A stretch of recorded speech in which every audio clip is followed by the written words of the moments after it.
Hola mis amados amigos y hermanos de Vida Cristiana desde la A hasta la Z. Soy su pastor Alfredo Pérez y aquí enseñando un poco de lo mucho que Dios nos da en su palabra cada día. Hoy quiero hablar de un tema muy importante. La historia de David y Goliat quizás sea la historia más conocida de la Biblia. En ella vemos la historia del gigante Goliat que con su arrogancia es capaz de retar al pueblo de Israel. Y también vemos al joven, al pequeño David, que con su valentía y su confianza en el Señor es capaz de hacerle frente y defender a su pueblo y poner el nombre de Dios en alto. Hoy quiero hablarles de esta historia de una manera diferente. Quiero enfocarla desde otro punto de vista. Y es que nosotros podemos enfrentar la vida de dos maneras. Existen dos maneras de acercarnos a Dios y de poder enfrentar los problemas y las situaciones y buscar el reino de Dios y su justicia. Lo podemos hacer como niños o como gigantes. Jesús nos da la fórmula y nos exhorta y nos aconseja que lo hagamos como niños. Por esto el Señor Jesucristo en Mateo capítulo 18 versículo 3 declara lo siguiente y dijo: de cierto os digo que si no os volvéis y os hacéis como niños, no entraréis en el reino de los cielos. También lo declara en Marcos capítulo 10 versículo 15 cuando Jesús declaró: de cierto os digo que el que no reciba el reino de Dios como un niño no podrá entrar a él. Existen muchos pasajes bíblicos que nos enseñan y nos ayudan a entender el propósito y el sentido correcto del mensaje de Jesús. Primera de Samuel capítulo 17 nos aporta muchos de los elementos que necesitamos para entender cómo vivir como niños, cómo actuar como niños y conquistar el reino de Dios. Las armas del gigante. Salió del campamento de los filisteos un paladín el cual se llamaba Goliat de Gat y tenía de altura 6 codos y un palmo y traía un casco de bronce en su cabeza y llevaba una cota de malla y era el peso de la cota 5000 ciclos de bronce y sobre sus piernas traía grebas de bronce y jabalina de bronce entre sus hombros. El asta de su lanza era como un rodillo de telar y tenía el hierro de su lanza 600 ciclos de hierro, e iba a su escudero delante de él, y se paró y dio voces a los escuadrones de Israel, diciendo: ¿para qué os habéis puesto en orden de batalla? ¿No soy yo el filisteo y vosotros los siervos de Saúl? Escoged de entre vosotros un hombre que venga contra mí.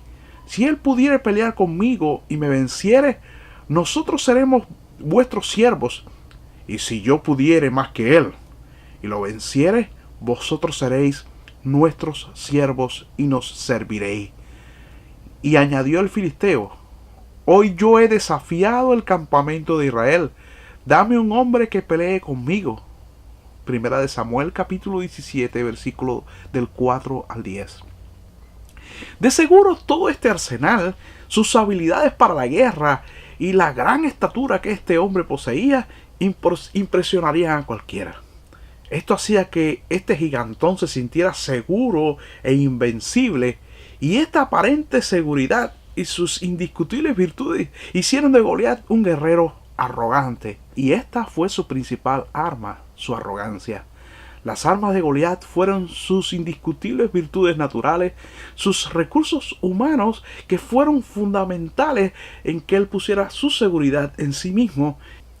Cuenta una fábula que un ciervo bien hermoso vino a una fuente de aguas cristalinas para beber. Cuando se paró frente al espejo de agua, vio como su cornamenta adornaba su cabeza y lo hacía un ser bien hermoso. Pero al mirar sus delgadas patas, se dio cuenta de que no estaban a su altura. Oh, qué patas más delgadas y feas tengo. De pronto aparece un león para devorarlo, corriendo tras él. Este siervo se manda a correr con sus patas. Estas patas que él aborrecía le sirvieron para salvarse y huir del león. Pero mientras corría, sus cornamentas se enredó en la maleza y fue atrapado y devorado por el león. Las patas que tanto este siervo despreciaba le sirvieron para huir del león, pero sin embargo sus cornamentas, que con tanto orgullo él llevaba, fueron el motivo de su perdición. Cuán cierto es que muchas veces nos perdemos por aquellas cosas que nos dan orgullo. No te ensoberbezcas por lo que en ti hay de superior, ni desprecies lo que en ti hay de inferior. Generalmente la soberbia nos hace que perdamos y la humildad nos salva. Declara la palabra del Señor en 1 Samuel 17, versículos 31 al 40. Fueron oídas las palabras que David había dicho y las refirieron delante de Saúl, y él lo hizo venir. Y dijo David a Saúl: no desmaye el corazón de ninguno a causa de él. Tu siervo irá y peleará contra el filisteo. Dijo Saúl a David: no podrás tú ir contra aquel filisteo para pelear con él, porque tú eres muchacho y él un hombre de guerra desde su juventud.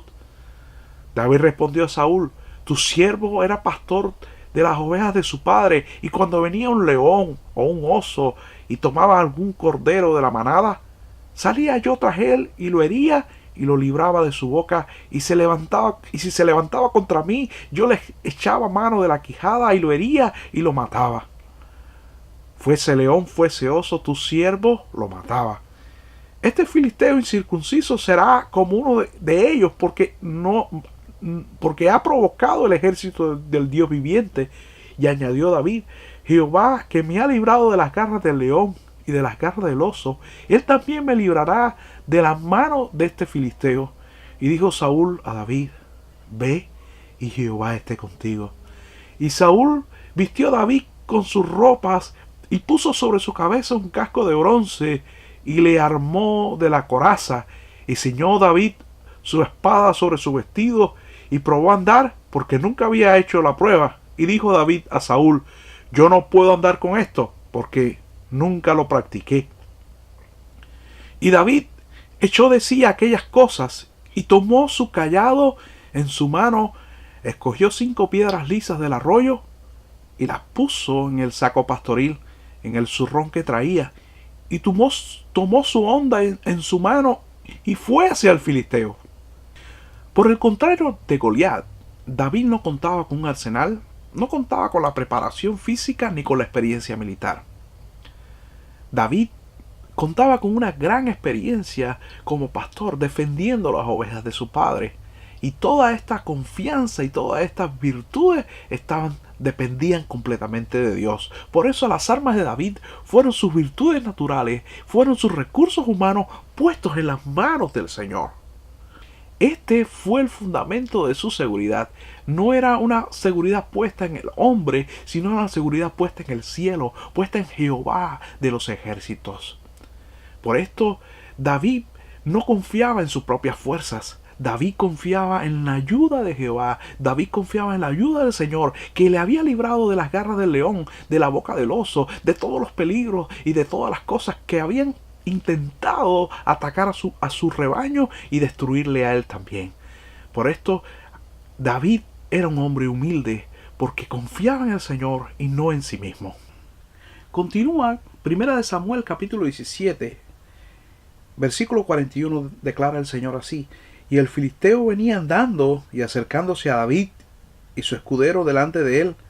Y cuando el filisteo miró y vio a David, le tuvo en poco, porque era muchacho y rubio y de hermoso parecer. Y dijo el filisteo a David: ¿soy yo perro para que vengas a mí con palos? Y maldijo a David por sus dioses. Dijo luego el filisteo a David: ven a mí y daré tu carne a las aves del cielo y a las bestias del campo. Entonces dijo David al filisteo: tú vienes a mí con espada y lanza y jabalina, mas yo vengo a ti en el nombre de Jehová de los ejércitos, el Dios de los escuadrones de Israel, a quien tú has provocado. Jehová te entregará hoy en mi mano, y yo te venceré y te cortaré la cabeza. y daré hoy los cuerpos de los filisteos a las aves del cielo y a las bestias de la tierra. Y toda la tierra sabrá que hay Dios en Israel. Y sabrá toda esta congregación que Jehová nos salva con espada y con lanza, porque de Jehová es la batalla y Él os entregará en nuestras manos. Quiero hacerte una pregunta. ¿Cuáles son tus armas? Hoy en día muchos pretenden acercarse a Dios sirviéndole por medio de sus virtudes, sus talentos y logros alcanzados. Todo esto es bueno, no es malo. Y lo podemos usar en nuestros ministerios en el cumplimiento de la misión que Dios tiene para cada uno de nosotros. Pero lo mejor que hay es tomar todas estas virtudes, todos estos talentos y ponerlos en las manos del Señor para que Él nos use como Él quiera. Apocalipsis capítulo 4, versículo del 10 al 11 declara lo siguiente: los 24 ancianos se postran delante del que está sentado en el trono y adoran al que vive por los siglos de los siglos, y echan sus coronas delante del trono, diciendo: Señor, digno eres de recibir la gloria y la honra y el poder, porque tú creaste todas las cosas y por tu voluntad existen y fueron creadas. Un consejo muy importante: nunca pretendas usar las armas de otro. Nunca trates de imitar a nadie. Tú eres especial. Como eres especial. Hoy vemos a mucha gente dentro de la iglesia tratando de imitar ministerios. Yo quiero ser como este cantante, quiero ser como este predicador, quiero ser como este evangelista. Error. Sé tú mismo. Ellos son capaces de darle a Dios de lo que Dios les ha dado. Ellos son capaces de poner sus virtudes, sus talentos en las manos del Señor. Pero Dios quiere que tú y yo lo hagamos a nuestra manera. Y es a nuestra manera como le vamos a agradar a Él. Saúl intentó vestir a David con su armadura y que él usara sus armas, pero no sirvieron. Para David fue mejor usar su honda y sus piedras. Y así fue como pudo vencer al gigante. Quizás a nosotros no nos quede bien la armadura de otro. Usemos nuestra propia armadura. Usemos nuestra propia manera de hablar, nuestra propia manera de transmitir el mensaje, nuestra propia manera de cantar, de alabar al Señor, de orar, de hacer todo para la gloria del Señor, pero de manera humilde y sin imitar a nadie. Estas son las únicas dos maneras que tenemos, que nos enseña la palabra, para alcanzar el reino de Dios y para poder vencer cada uno de los obstáculos, de las dificultades que la vida nos impone delante cada día. Solo dos maneras: poniendo nuestra confianza, nuestros talentos, nuestras capacidades, nuestra manera de ser en las manos del Señor y haciéndolo con humildad, o lo hacemos como el gigante arrogante que confiaba en sí mismo. Usted escoge. Así, hermanos, espero que este mensaje haya sido de gran bendición para ti y lo puedas compartir con todas las personas que tienes a tu alrededor. Un abrazo desde acá. Dios te bendiga ricamente. Gracias.